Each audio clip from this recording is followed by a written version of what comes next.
মুর্শিদাবাদের অশান্তিতে তুঙ্গে তরজা, ভোটের রাজনীতি বলে তৃণমূলকে তো বিজেপির। এনআইএ তদন্ত ও আফস্পা জারির দাবি বঙ্গ বিজেপির। আফস্পা দাবির তুমুল সমালোচনা তৃণমূলের। আর নিশ্চয়ই আপনাদের মনে প্রশ্ন আসছে, এই আফস্পাটা আসলে কি? আফস্পা অর্থাৎ armed forces special powers act. নিষিদ্ধ সংগঠন সক্রিয় থাকলে এই আফস্পা জারি করা হয়। সেক্ষেত্রে উপদ্রুত এলাকায় মানবাধিকারের কোনো সুযোগ নেই। আফস্পা জারি থাকলে আদালতও হস্তক্ষেপ করে না সচরাচর। আফস্পার আওতাধীন এলাকায় কেন্দ্রীয় বাহিনীর ক্ষমতায় চূড়ান্ত। অন্যদিকে বিজেপির উস্কানি বলে পাল্টা তোপ তৃণমূলের। আর কংগ্রেসের তরফ থেকে কি দাবি করা হচ্ছে? বিজেপির বিরুদ্ধে সরব কংগ্রেস সাংসদ। একযোগে তৃণমূল বিজেপিকে নিশানা সিপিআইএমেরও। প্রতিনিধি আবির এই মুহূর্তে আমাদের সঙ্গে রয়েছেন। আবির, মুর্শিদাবাদে আমরা দেখছি একেবারে রাজনৈতিক তরজা তুঙ্গে। সেক্ষেত্রে বিভিন্ন রাজনৈতিক দলগুলো তারা কিভাবে মোকাবিলা করছেন? প্রথমত হচ্ছে যে গত কয়েক ঘন্টা ধরে যে পরিস্থিতি তৈরি হয়েছে বা তৈরি হওয়ার পর যে এখনো পর্যন্ত তার যে আবহ লক্ষ্য করতে পারা যাচ্ছে, তাদের সমস্ত রাজনৈতিক দলই মনে করছে প্রথম এবং প্রধান উপায় হচ্ছে এই এলাকাতে যে শান্তি সেটাকে ফিরিয়ে আনার চেষ্টা করা। তো এই চেষ্টার জন্য শুধু প্রশাসনিক স্তরের হস্তক্ষেপের জায়গা তো নয়, যারা রাজনৈতিক যে বিভিন্ন দলগুলো রয়েছে তাদেরও যে উদ্যোগ বা তাদের তরফ থেকেও যে ব্যবস্থা গ্রহণ করতে হবে, এই বার্তাটাও বিভিন্ন মহল থেকে ইতিমধ্যে উঠতে শুরু হয়েছে। তুমি কিছুক্ষণ আগে যে কথাগুলি বলছিলে একেবারেই তাই, যে রাজনৈতিক চাপানুতোর বা রাজনৈতিক তরজা একে অপরের সঙ্গে রাজনৈতিক দলগুলোর মধ্যে দিয়ে চলছে। এর বাইরে বেরিয়ে শাসক দলের যেমন বিজেপিকে বিজছে, বিজেপি যেমন শাসক দলকে বিজছে, তার বাইরে বেরিয়েও যেটা দেখার চেষ্টা করা হচ্ছে, যারা এখানকার যারা স্থানীয় জনপ্রতিনিধিরা রয়েছেন, সেই জনপ্রতিনিধিরা এলাকাগুলিতে নিজ নিজ এলাকার মানুষজনকে বোঝানোর কাজটা শুরু করে দিন। দ্বিতীয়ত হচ্ছে যে 16 তারিখে একটি বৈঠক ডাকা হয়েছে, মমতা বন্দ্যোপাধ্যায় সেখানে থাকবেন। সেই বৈঠকের ক্ষেত্রে তিনি যাদেরকে নিয়ে বৈঠক করবেন তাদের কাছে তিনি কি বার্তা দেন সেটিকের দিকে নজর থাকা। এবং অবশ্যই সমস্ত রাজনৈতিক দলই কার্যত একযোগে মনে করছে যে সর্বদলীয় বৈঠক ডেকে সমস্ত রাজনৈতিক দলের প্রতিনিধিদের এই অবস্থার মধ্যে দাঁড়িয়ে কি কথা বলা উচিত, কি কথা বলা উচিত নয়, কি দায়িত্ব বা ভূমিকা পালন করা উচিত, কি দায়িত্ব বা ভূমিকা পালন করা উচিত না, সেটা সবার আগে করে দেখানো দরকার। অতীতে এই ধরনের ঘটনাগুলোর ক্ষেত্রে দেখতে পাওয়া গিয়েছিল, এক প্রশাসনের তরফ থেকে যেমন বিভিন্ন কমিউনিটি ডেভেলপমেন্ট প্রোগ্রাম নেওয়া হয়, পাশাপাশি বিভিন্ন রাজনৈতিক দলগুলো বিভিন্ন সময় তারা এই সর্বদলীয় বৈঠক ডাকা, মানুষজনকে বোঝানো, বিভিন্ন এলাকা জুড়ে যে শান্তি মিছিল বার করা, সমস্ত রাজনৈতিক দলের প্রতিনিধিদেরকে একসঙ্গে নিয়ে এসে মানুষের বাড়ি বাড়ি গিয়ে বোঝানোর যে কাজ বা চেষ্টা শুরু করা, সেই বিষয়টাও যাতে অগ্রসর হতে পারে সেদিকেও তারা নজর দেওয়ার কথা বলেছেন। আজকে কিছুক্ষণ আগেও আমরা দেখছিলাম যে আমরা যেখানে এখন দাঁড়িয়ে রয়েছি সেখান থেকে খুব একটা বেশি দূরে নয় হামচেরগঞ্জ থানা, সেখানে বিভিন্ন রাজনৈতিক দলের প্রতিনিধিরা দিনভর ধরে যাতায়াত করেছেন, প্রশাসনের সঙ্গে তারাও যোগাযোগ রাখছেন, কথাও বলছেন। এবং প্রশাসনের একটা বড় অংশের তরফ থেকে, প্রশাসনের তরফ থেকেও চাওয়া হচ্ছে যে রাজনৈতিক চাপানুতরের জায়গা থেকে দূরে সরিয়ে রেখে, একে অপরের বিরুদ্ধে দোষারোপ রাজনৈতিক জায়গা থেকে দূরে সরিয়ে রেখে যারা জনপ্রতিনিধিরা রয়েছেন তারা মানুষের কাছে গিয়ে বোঝানোর কাজটা শুরু করুন। এবং যেটা মনে করা হচ্ছে যে আগামীকাল থেকে হয়তো জনপ্রতিনিধিরা এই বিষয়ে কি উদ্যোগ বা ভূমিকা পালন করতে পারেন সে বিষয় নিয়ে পুনরায় আলোচনা হওয়ার সুযোগ রয়েছে। ফলে সব মিলিয়ে রাজনৈতিক চাপানুতরের বাইরে রাজনৈতিক সদিচ্ছার তৈরি করার যে জায়গাটা, সেটাই সমস্ত রাজনৈতিক দলের তরফ থেকে যে বার্তাগুলিকে দেওয়া হচ্ছে যে সর্বদলীয় বৈঠকের মধ্যে দিয়ে শুরু করার, সেদিকেই গোটা প্রক্রিয়াটা এখনো পর্যন্ত এগোচ্ছে বলে অন্তত মুর্শিদাবাদে দাঁড়িয়ে মনে হচ্ছে। বেশ,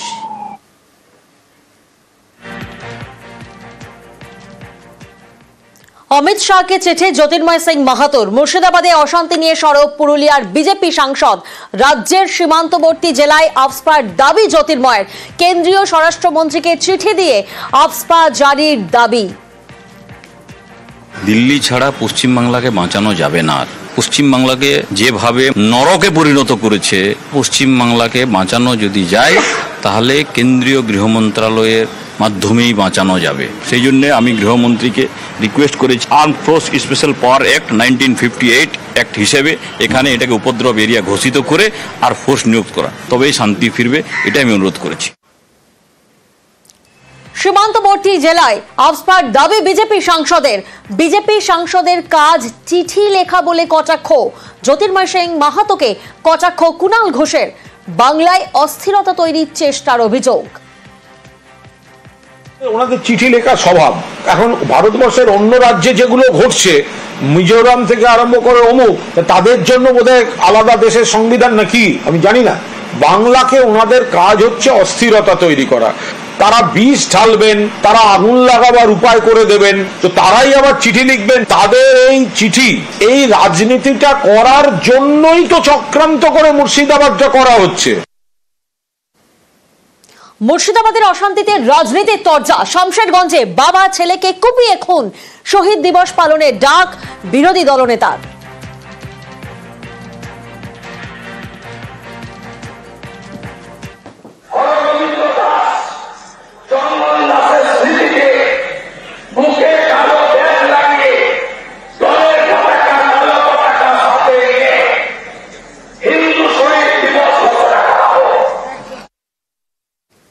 শহীদ দিবস পালনের ডাক বিজেপির। বিজেপি বিষ ঢালছে বলে কটাক্ষ তৃণমূলের। নেতিবাচক ঘটনার প্ররোচনার চেষ্টা বলে অভিযোগ। বিজেপিকে আক্রমণ কুণাল ঘোষের। পাঁজি পুঁথিগুলো নতুন করে লেখে নাকি? এই রোজ একটা করে দিবস হতে পারে, প্রত্যেকটা একটা ঘটনার দিবস আছে। সবসময় যদি একটা না একটা কিছু করে আরো সেটাকে সেই অতীতের খারাপ ঘটনাকে নতুন করে বিষ ঢালার কাছে ব্যবহার করা হয়, তাহলে সেই দিবস পালনের সার্থকতা থাকে না। কোনো নেতিবাচক ঘটনার সেটাকে যদি নতুন করে প্ররোচনার উপাদান হিসেবে ব্যবহার করা হয়, তাহলে কোনো দিবসের সার্থকতা থাকতে পারে না। সুতে শামশেরগঞ্জে অশান্তি নিয়ে রাজনৈতিক তরজা। এনআইএ তদন্তের দাবি সুকান্ত মজুমদারের। পাল্টা বিজেপিকে তোপ ফিরহাদের। বহিরাগত ঢুকিয়ে অশান্তির ছক বিজেপির, তোপ দাগলেন ফিরহাদ হাকিম। এনআইএর ইনভেস্টিগেশনের জন্য আমরা লিখেছি এবং লিখবো আগামী দিনে। যেভাবে ঘটনা ঘটেছে, কোর্টের উচিত যে এটাকে এনআইএর বা অন্যান্য কেন্দ্রীয় তদন্তকারী সংস্থাকে এতে ইনভলভ করা, কারণ এতে শুধুমাত্র এটাকে ল অ্যান্ড অর্ডার হিসেবে দেখলে আমার মনে হয় ভুল হবে। এটা ল অ্যান্ড অর্ডার নয়, এটা ভারত বিরোধী চক্র, ইন্টারন্যাশনাল যোগ আছে। নিশ্চিতভাবে কিছু মানুষ আক্রান্ত হয়েছে, অন্যায় হয়েছে। এখানে রাজনীতি করাটা ঠিক না। সব মানুষের পাশেই মানুষের দাঁড়ানো উচিত। পুলিশ প্রশাসন তার জায়গা ঠিক করুক। রাজ্যের প্রশাসনের উপরে বিশ্বাস রাখছি। দেখুন, যারা ক্রিমিনালকে ঠান্ডা করতে পারে পুলিশ। কারোর সর্বনাশ, কারোর পৌষ মাস। বিজেপি ঘোলা জলে মাছ ধরবার চেষ্টা করছে। নাম না করে বিজেপিকে আক্রমণ ঈশা খানের। একযোগে তৃণমূল বিজেপিকে তোপ সিপিআইএম এর। আমাদের মালদা মুর্শিদাবাদ অনেক যুবক ছেলে আছে, 16, 17, 18 বছর, যারা কোনো হয়তো রাজনীতি লিডারশিপ ফলো করে না। তারা খুব যুবক, তাদের একটু তাড়াতাড়ি উত্তেজিত হয়ে যায়। ওইগুলো একটু কন্ট্রোল করতে হবে, তদন্ত করতে হবে। ম্যাস পাবলিক এর মধ্যে ইনভলভ নেই। 99% শান্তি চাইছে। আশা করছি কিছুদিনের মধ্যে ইমপ্রুভ হবে। কিছু কিছু পার্টিরা আসবে ধর্ম রাজনীতি করতে। মানুষ ডেমনস্ট্রেট করতে পারে, এটা ওদের অধিকার। কোর্ট কেস করছি সুপ্রিম কোর্টে, 16 তারিখ হিয়ারিং আছে আগেন্স্ট ওয়াকফ বিল। প্রোটেস্ট করুক, কিন্তু আইন নিয়ে করতে হবে, ফলো করতে হবে। বিজেপি তৃণমূলকে দোষারোপ করছে, তৃণমূল বিজেপিকে দোষারোপ করছে, কিন্তু আসলে তোড়ামূল বা বিজেমূল যাকে বলে আর কি, যে হাফ বিজেপি হাফ তৃণমূল, তারা মিলিত এটা করছে। ওয়াকফ বিরোধী যে গোটা দেশে গণতান্ত্রিকভাবে আন্দোলন হচ্ছে, সেটাকে মাঠে বেড়ে দিচ্ছে এবং চাকরিহারাদের কান্না, তাদের যে লড়াই, সেটাকে ধুয়ে মুছে সাফ করার জন্য বিজেপি আর তৃণমূল পুলিশ প্রশাসনকে দিয়ে সুযোগ করে দিয়েছেন। বিজেপির পেজে অশান্তির ছবি পোস্ট, গুজব রুখতে পাল্টা সোশ্যাল মিডিয়ায় বার্তা পুলিশের। বিজেপির পেজে ভুল ছবি পোস্ট বলে দাবি পুলিশের। ভিন রাজ্যের ছবি ব্যবহার করেই উস্কানি বলে দাবি করা হচ্ছে। জায়গার নাম, ঘটনা উল্লেখ করে পাল্টা পোস্ট পুলিশের। যারা উস্কানিমূলক কথা বলছেন, যারা এই ভুল মিথ্যা ছবি পোস্ট করছেন, অন্য রাজ্যের ছবি, অন্য ঘটনার ছবি মুর্শিদাবাদ বলে পোস্ট করছেন, পুলিশের উচিত অবিলম্বে তাদের বিরুদ্ধে ব্যবস্থা শুরু করা। না হলে আজকে সোশ্যাল মিডিয়ার যুগে এইভাবেই লোককে ভুল বোঝানো চলবে। লোকের আবেগ আহত হবে, কেউ কেউ বিপদগামী আচরণ করতে পারেন। ফলে যারা উস্কানি দিচ্ছেন এবং যারা মিথ্যা ছবি ছাড়ছেন, অবিলম্বে তাদের বিরুদ্ধে আইনি ব্যবস্থা শুরু হওয়া উচিত। সুতি 2 ব্লকের পঞ্চায়েতে আলোচনা সভা। শান্তি বজায় রাখতে আলোচনা সভা। ব্লক পঞ্চায়েতের উদ্যোগে এই সভার আয়োজন করা হয়। পরিস্থিতি স্বাভাবিক রাখার অনুরোধ করা হয়। পরিস্থিতি মোকাবিলায় টহল বিএসএফ এর।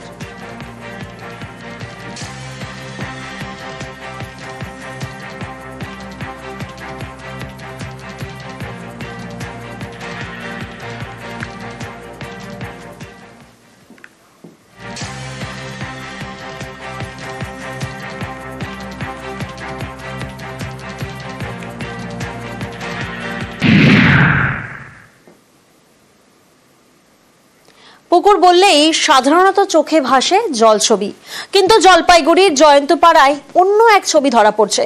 এখানে পুরসভার যে পুকুর, দেখুন কিভাবে আগাছা আবর্জনায় ভরা রয়েছে।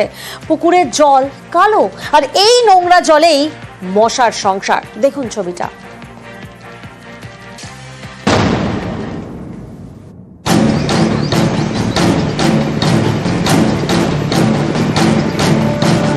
কচু গাছ আগাছায় ভরা, দূর থেকে জল দেখাই যায় না, কাছে গেলে বোঝা যায় এটা পুকুর। পুকুরে আবর্জনা, পুকুর পাড়েও আবর্জনা, দুর্গন্ধে টেকা দেয়।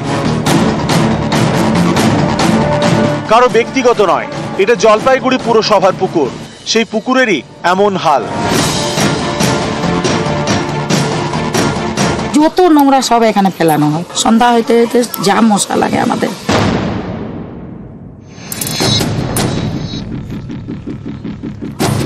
জলপাইগুড়ি পুরসভার 12 নম্বর ওয়ার্ড, এখানেই জয়ন্তীনগর। একদিকে জলপাইগুড়ি হাই স্কুল, আরেকদিকে সোনালী গার্লস স্কুল, মাঝে পুকুর, তাই এর নাম হাই স্কুল পুকুর। এই পুকুরে এখন জলের থেকে আবর্জনা বেশি। একসময় পুরসভার এই পুকুরে মাছ চাষ করা হতো। 2001 সালে পুকুর ঘেরার জন্য পিলার তোলা হয়, কিন্তু পুকুর ঘেরার কাজ সম্পূর্ণ হয়নি। এখন সেই পুকুর আবর্জনায় ভরা। স্থানীয়রা বলছেন 2 দশক ধরে এই পুকুরের সংস্কার হয়নি। পুকুরটা আগে ভালো ছিল স্যার, এখন পুকুরটা পুরো যত জন্তি পড়া কাঁচরা আছে ওগুলা ফেলা হয়, পরিষ্কারও হচ্ছে না। কাউন্সিলরকে বললে কাউন্সিলরও শুনে না। পুরনো পুকুর, আগে মাছ চাষ হতো, এখন তেমন জলই নেই। অল্প জল, কালো জল, পুকুরের জলে মশার ঘর। সন্ধ্যার পর থেকে পুরা মশা হাঁটতে পারি না, মুটিং জ্বালাই, ডিমের খোল জ্বালাই, তাও মশা পালায় না। আমরা সারা রাত্রি ঘুমাতে পারি না, এখানে থাকতেও পারি না রাত্রিবেলা করে। আমাদের কাজ প্রায় সম্পন্ন, শুধুমাত্র এখন ফিনান্সিয়াল বিটটা বাকি আছে। ফিনান্সিয়াল বিটটা আসলেই আমরা টেন্ডার ইস্যু করব। চেয়ারম্যান, ভাইস চেয়ারম্যান সহ গোটা পৌরসভা তৎপর এই কাজটার জন্য, কারণ এটা বহু বছরের সমস্যা। জলপাইগুড়ি থেকে শান্তনু কর, নিউজ 18 বাংলা। আর এবার একটা ছবি দেখাই আপনাদের। দেখুন এই যে ছবিটা দেখছেন, উত্তর দিনাজপুরের ছবি। ব্রিজে ওঠার চেষ্টা করছেন দুজন যারা বাইকে রয়েছেন, কিন্তু ব্রিজে কি উঠতে পারছেন না। ব্রিজ আছে অথচ ওঠার রাস্তা নেই। আরো একটা ছবি দেখুন, কোচবিহারের ব্রিজ তো তৈরি হয়েছে, মাঝপথে আটকে গেছে। আর এবার বাঁকুড়ার ছবি আপনাদের দেখায়। দেখুন কংক্রিটের ব্রিজ, কিন্তু সারাই করা হচ্ছে মাটি দিয়ে লেপা হয়েছে। 3 জেলায় ব্রিজের 3 সমস্যার ছবিটা দেখুন।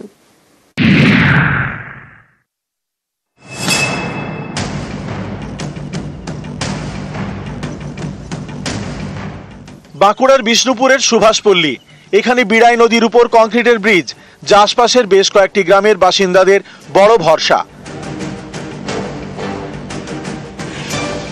এই গুরুত্বপূর্ণ ব্রিজের একাংশ 2023 সালে ভেঙে পড়ে। 2 বছর পর ব্রিজ সারাই করা হয়েছে, কিন্তু মাটি দিয়ে। ব্রিজের দুপাশে বাঁশের ঠেকনা। স্থানীয়দের প্রশ্ন, এভাবে মেরামতি করে কি লাভ? এ তো যে কোনো সময় ভেঙে পড়তে পারে। এটা মাটি দিয়ে করেছে, কিন্তু যে কোনো মুহূর্তে বিপদ হয়ে যেতে পারে। এই কংক্রিটের ব্রিজে মাটি দিয়ে মেরামত করা যায়? এটা মাটি দিয়ে কোনো রকম সম্ভব নয়। এটা সেই কচুরিপানা বেঁধে তলের মাটি বালিতে সরে গেছে, দিয়ে বসে গেছে। ব্রিজের পরিস্থিতি এখন ভগ্ন অবস্থায় পড়ে আছে। এই মুহূর্তে আমাকে পঞ্চায়েত বলার সাথে সাথে আমরা বলেছি প্রাথমিকভাবে যাতে চলাচল করতে পারে, কোনো মানুষের অসুবিধা না হয়, সেই জন্য আমরা রাস্তাটা করে দেওয়ার ব্যবস্থা করেছি গ্রামের লোককে বলে। এখন পর্যন্ত ম্যানুয়ালি আমাদের খরচা হয়েছে 8 থেকে 10 হাজার টাকার মতো। ডিএম থেকে শুরু করে এমএলএ সাহেব থেকে শুরু করে দেখে গেছে, এটার উপর অনেক গুরুত্ব দিচ্ছে। উত্তর দিনাজপুরের ইসলামপুর, এখানে মরুয়া গাঁওয়ে সিরিয়ানি নদীর উপর ব্রিজ। এই ব্রিজের বয়স 10 বছর। ব্রিজের স্বাস্থ্য ভালো, কিন্তু 10 বছরেও এই ব্রিজে ওঠার রাস্তা হয়নি, ফলে ঝুঁকি নিয়েই চলছে যাতায়াত। সমস্যা এখানে ব্রিজতে উঠতে অসুবিধা আছে, লোকটা উঠতে পারতেছে না। মানে উঠতে পারছে না কেন? কি কারণটা কি? মাটি নাই, সাইডে মাটি দেয় নাই, রাস্তা হয় না নাকি? রাস্তা হয় নাই। বর্ষাকালে লোকটুকু যাইতে পারে না, জল থাকে পুরা। ব্রিজটা টেবিলের মতো দাঁড়ায় আছে। 10 বছরেও ব্রিজের অ্যাপ্রোচ রোড তৈরি হয়নি, ফলে অনেকে এই ব্রিজ দিয়ে যাতায়াত করতেই পারেন না। তাদের মুরুয়া গাঁও থেকে ইসলামপুর যেতে হয় প্রায় 25 কিলোমিটার ঘুরে। না ব্লক প্রশাসন ওগুলা তো কইলেও এখন শুনতেছে না, ওরা শোনার কোনো ওদের দায় না। ওরা কয় দুই জায়গার ইয়েটা সমস্যা আছে দুইজনের, তো দুইজনের মধ্যে এখানে সমস্যাটা ওরা কই দিছে পারবো না এখন। জানাচ্ছি আমরা হায়ার অথরিটিকে, কারণ অ্যাপ্রোচের মানে যে লেন্থ আছে ওটা যথেষ্টই বড় আছে, দুদিকে অ্যাপ্রোচ হবে, তো সেটা গ্রাম পঞ্চায়েত বা পঞ্চায়েত সমিতির পক্ষ থেকে হবে না। আর যেহেতু ব্রিজের অ্যাপ্রোচ ওটা জেলা পরিষদেই জানাতে হবে। কোচবিহারের তুফানগঞ্জের ধলপল, এখানে রায়ডাক নদীর উপর ব্রিজ তৈরির কাজ শুরু হয় 2019 সালে। উত্তরবঙ্গ উন্নয়ন দপ্তর এই কাজ শুরু করে। বছর দেড়েক চলার পর কাজ বন্ধ, আজও তৈরি হয়নি ব্রিজ।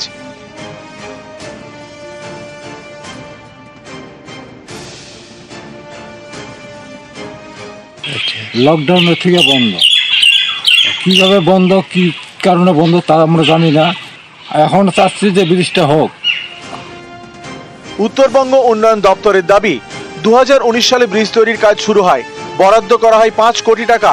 করোনার সময় কাজ বন্ধ হয়ে যায়। পরিস্থিতি স্বাভাবিক হলে ঠিকাদার সংস্থা বেঁকে বসে। তাদের দাবি কাঁচামালের দাম বেড়ে গিয়েছে, তাই 5 কোটি টাকায় ব্রিজ আর তৈরি করা যাবে না। আমরা পরবর্তীকালে তাকে ব্ল্যাক লিস্টেড করি, ব্ল্যাক লিস্টেড না শুধু না, তাকে আর্থিক জরিমানা করা হয়। সে সারেন্ডার করে যে আর কাজ করবে না। আমরা তারপরে একটা নতুন করে টেন্ডার করেছি এবং সেই টেন্ডার মোতাবেক ওখানে আবার নতুন করে কাজ শুরু। নিউজ 18 বাংলা। সালটা 2011। বাঘের হানায় সুন্দরবনের মৎস্যজীবীর মৃত্যু হয়। তারপর 14টা বছর কেটে গেছে তার পরিবারকে আর্থিক সাহায্য পেতে হাইকোর্টের তরফ থেকে নির্দেশ দেওয়া হয়েছিল। আর এখানেই অনেকেরই প্রশ্ন, আর্থিক সাহায্য পেতে এত বছর সময় কেন লেগে গেল? বন দফতরের দিকে আঙুল তুলেছে সুন্দরবন মৎস্যজীবী ইউনিয়ন।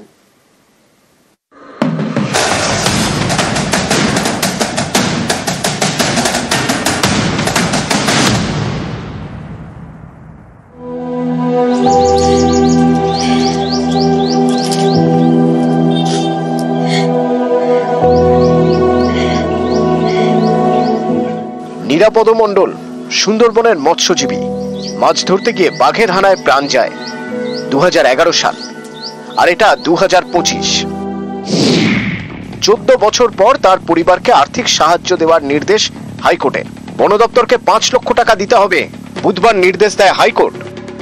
মহামান্য বিচারপতি অমৃতা সিনহা তার রায়ে বলেছেন 5 লক্ষ টাকা ক্ষতিপূরণ দিতে হবে 8 সপ্তাহের মধ্যে। এটা দেবে আপনার field director, Sundarban reserve authority, chief conservator of forest, department of forest.